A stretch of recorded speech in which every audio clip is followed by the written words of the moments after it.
Je me sens comme changé. Moi aussi, je sais pas ce que j'ai, mais... Hey! Mais... tu... Mais...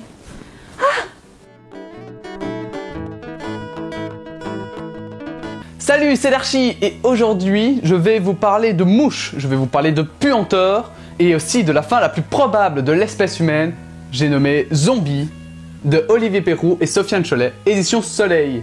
Le premier cycle de la série, et dont on va principalement parler ici, ouais parce qu'en fait, la suite n'est pas encore sortie, mais ça ne saurait tarder. C'est terminé en 3 tomes.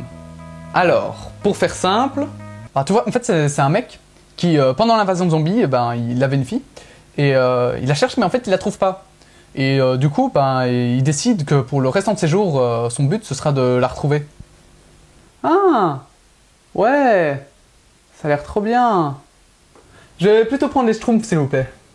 Bien entendu, et comme vous vous en doutez, c'est beaucoup moins classique que ça.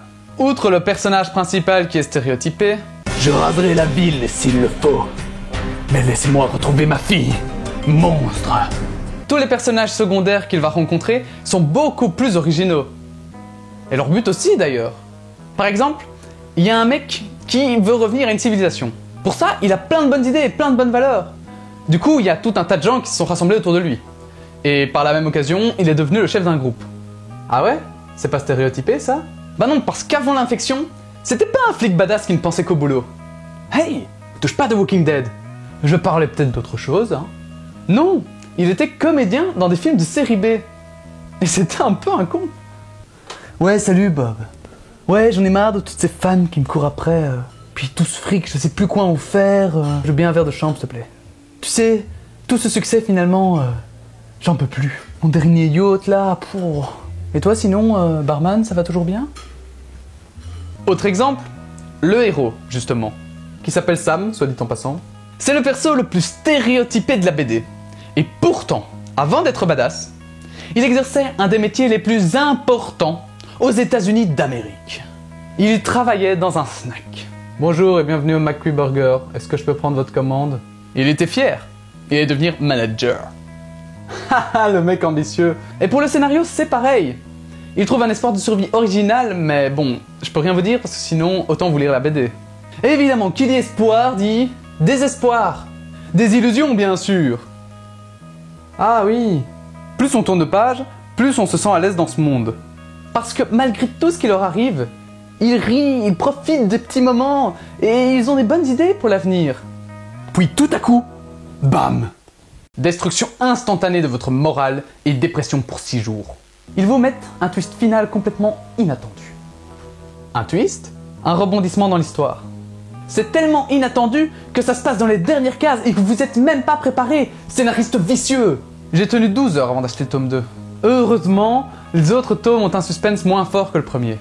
Et encore, c'est pas sûr. À ce niveau-là, on peut dire que c'est le Walking Dead français en fait. Bon, assez parlé de l'histoire, focalisons-nous un peu sur les dessins. Les dessins... Savez-vous ce que c'est qu'un storyboard? C'est la représentation illustrée d'un film avant sa réalisation. Comment tu sais ça? Bah, j'ai ton texte devant les yeux. Ces illustrations servent à pousser la créativité lors de l'imagination des scènes pour pouvoir les rendre meilleures, plus explicites ou faire naître d'autres idées. Eh bien, dans cette BD, c'est quasiment ça. Les dessins sont juste réalistes et les cases sont ordonnées de façon classique. Selon moi, ils ne sont pas faits pour être beaux ou originaux. Et même s'ils le sont, le plus important ici, c'est que vous vous croyez dans un film. Et ça marche. D'ailleurs, si quelqu'un voulait faire une adaptation de cette BD, tout le boulot serait déjà fait. Oui, il n'y a plus qu'à trouver les décors, le matériel, le personnel, les acteurs, l'argent. Tout le boulot créatif est déjà fait. Voilà, pour conclure, je dirais achetez cette BD. Que vous soyez friand de zombies ou pas, je pense que ça peut vous plaire. Ça a au moins le niveau de The Walking Dead, si pas même, moi je trouve qu'elle est plus haute. Attendez, il y a quand même des enfants zombies, hein, un peu de réalité, il y a de la philosophie, et puis c'est génial, simplement.